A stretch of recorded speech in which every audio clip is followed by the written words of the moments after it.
That's raw. All right, to make this, we need to make a slab.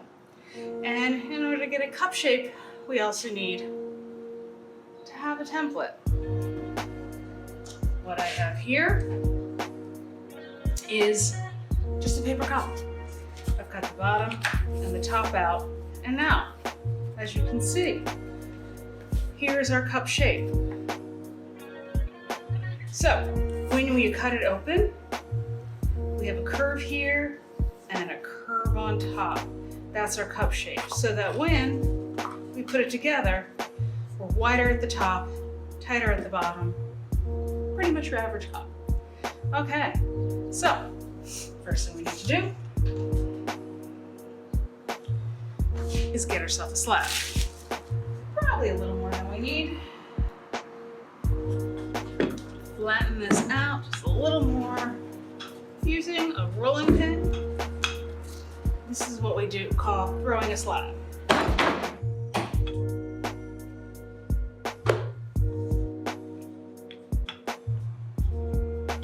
A little more. So you need to be able to cut your cup out. You don't want to cut it in the dead center because you want to leave enough space so you can cut a bottom and a handle out. If I need to, a little water, and I want to get a nice smooth surface. Okay. Take my template, make sure it fits. I'm going to use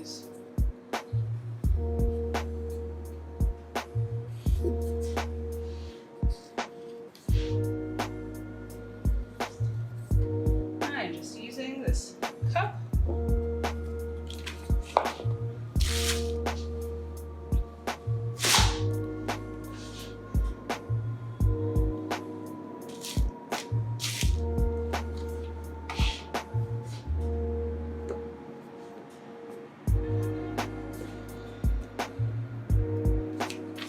So now I am going to stamp this.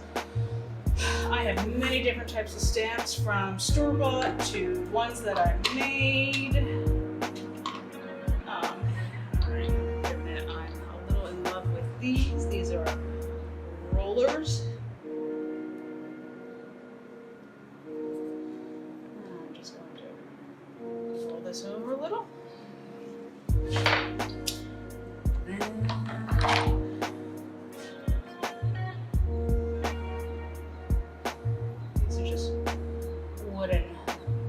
Stamps.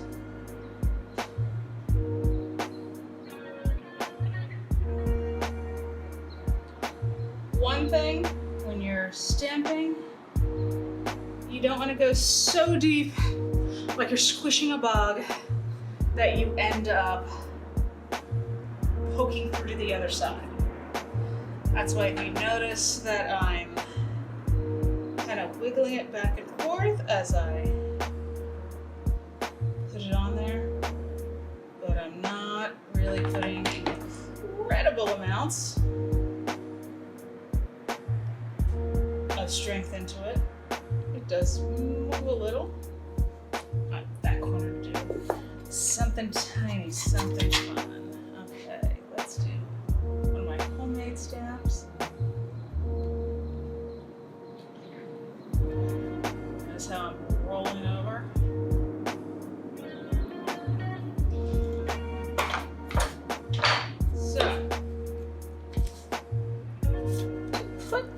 Together, I'm going to gently, I'm smushing and pulling a little so that it thins out.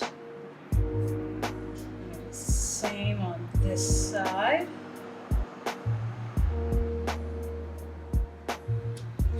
With that thinner, when we overlap, it's not going to be like double thick. What we'll end up having is we'll overlap and it will be the same thickness as the rest of our piece. So thin it out just a little, and I will just roll it around. And now I'm going to decide So I want this side to be on top. So I need to take a little water, my toothbrush, and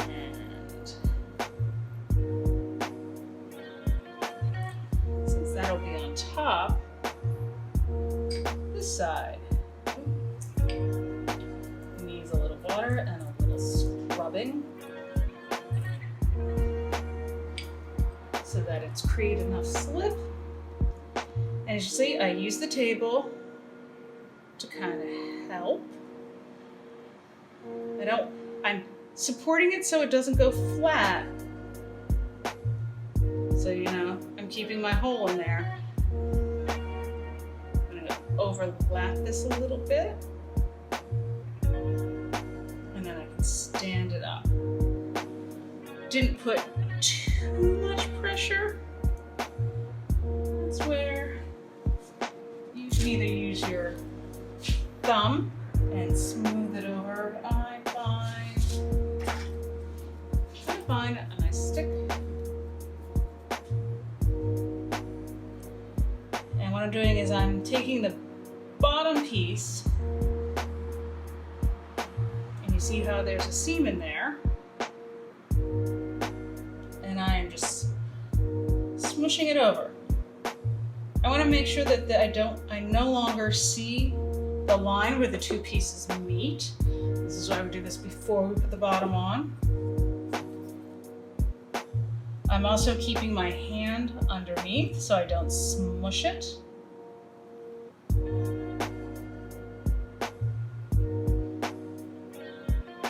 Go all the way down until I can't see the line and it's smooth. I want it to be smooth inside.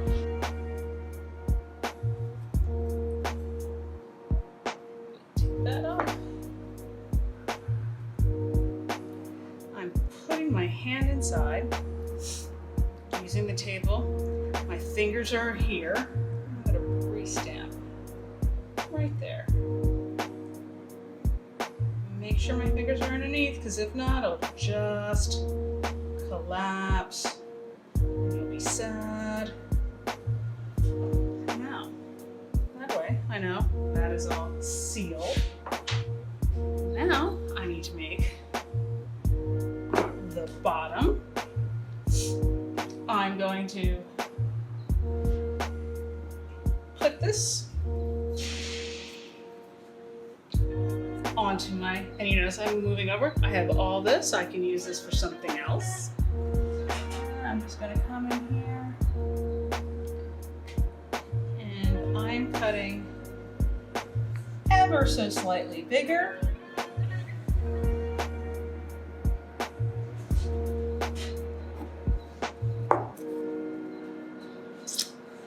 And then I need, okay,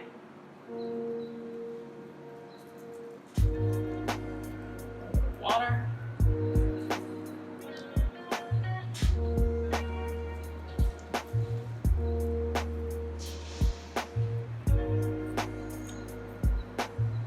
Water.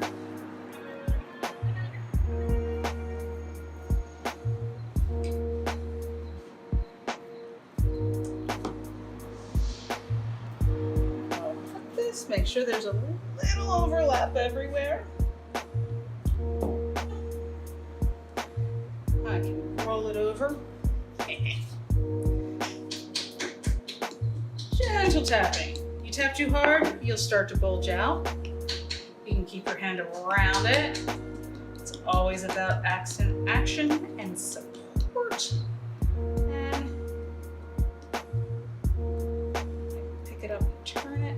And I'm kind of hitting so that my edge rolls over gently. If it starts getting weird shapes and everything, then you're hitting it too hard. It's just about being gentle.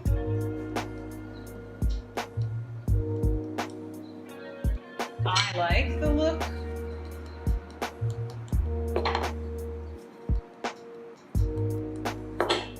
just having the bottom curled over, especially when it's not textured, and it really highlights.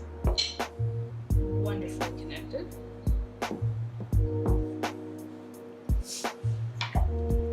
Another thing I like doing, pencil with an eraser, and just coming in, I'm just catching that inside edge. I'm pushing it down because I want to make sure that there's no line on the bottom. Handle on this. I know, bad joke.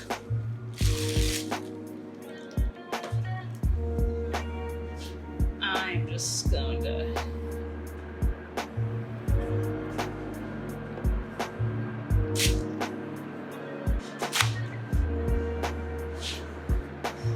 once again, I want to texturize it. Let's use another one of my rollers. They're new. I am having fun with them. Sure. Go that way.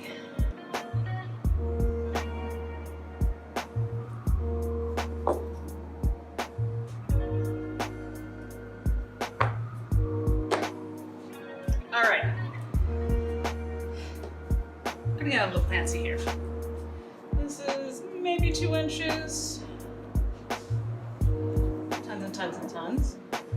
I'm putting just a little, and I'm not really pushing down. I just want a little bit of water. Kind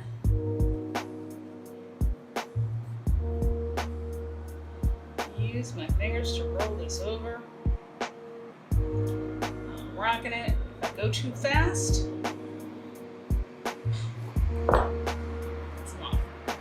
go too fast, you can get cracks in where your design is. Side one.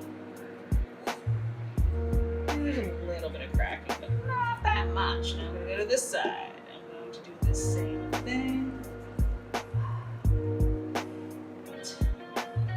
Roll it over. Just carefully until it meets. That is going to give you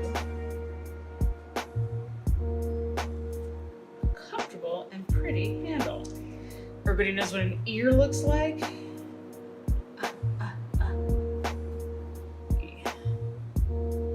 Slowly turn one side. Okay.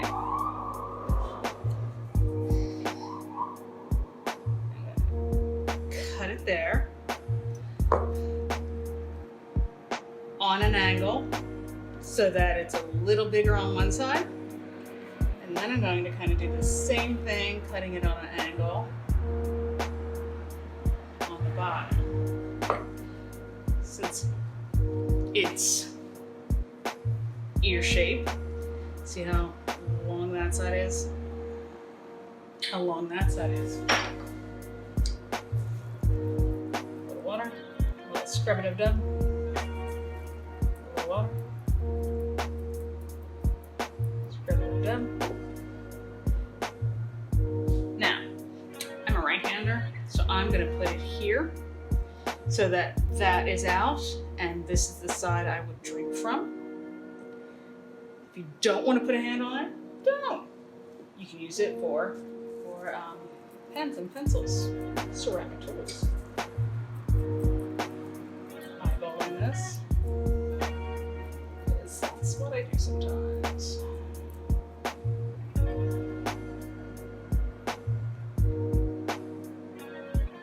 My hands are on the inside, and I'm going to press ever so gently.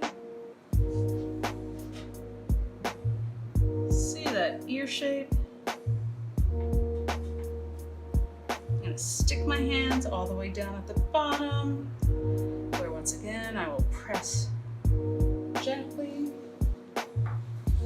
I can use a stamp there. I can even use a stamp on the top. And there we go.